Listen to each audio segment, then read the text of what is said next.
එහි මුඛ්‍ය අරමුණලා තියෙන්නේ ඒ මීට 3 මාසයකට පෙර මිය පරලෝ යන්ට යෙදුණු මාසයේ දවස් 3යි.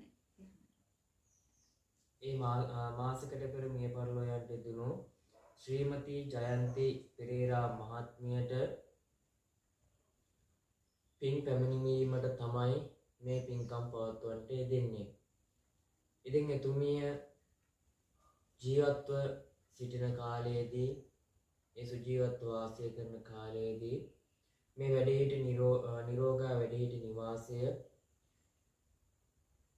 ඉදිකිරීමට නැත්නම් ඒක නගා සිටීමට ප්‍රමුඛ දායකත්වයක් ගැන කටයුතු කරන්නට යෙදිච්ච දායකාවක් හැටියට සිහිපත් කරන්නට ඕනේ.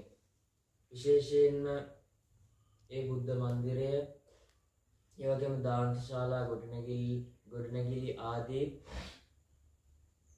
දේවල් ඉදිකිරීමට ඇයගේ මූලිකත්වයේගෙන ඇය කටයුතු කරන්නට යෙදුණා.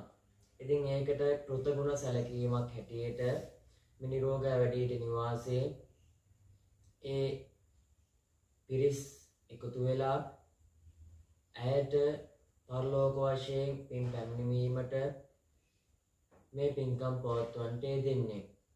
ඉතින් කල්පනා කරගන්න පින්වතුනි, ලෞතර බුදුරජාණන් වහන්සේ දේශනා කරලා තියෙන ආකාරයට කෘතගුණ සැලකීමේ පින්කම නැත්තම් කෙලෙහි ගුණ දන්නා පිරිස් ලෝකයේ ඊටාම අල්පයි, ස්වල්පයි කියන කාරණාව අවලෝතර බුදුරජාණන් වහන්සේ දේශනා කරලා තියෙනවා. කෙලෙහි ගුණ දන්න අය බෝධිසත්වයන් හැටියට බුදුහාමුදුරෝ හඳුන්වා දීලා තියෙනවා. මොකද ඒක හේතුව මේ ලෝකේ ජීවත් වෙන පුද්ගලයන් හැටියට මිනිස්සුන් ඇයට පරලෝක වශයෙන් පින් පැමිණීමට ඔබ සිතන්ට යෙදුණා. ඒක කෘතගුණ සැලකීමේ පින්කමක් වෙනුතුනි. මොකද කෙනෙක් මිය පරලෝ ගියාට පස්සේ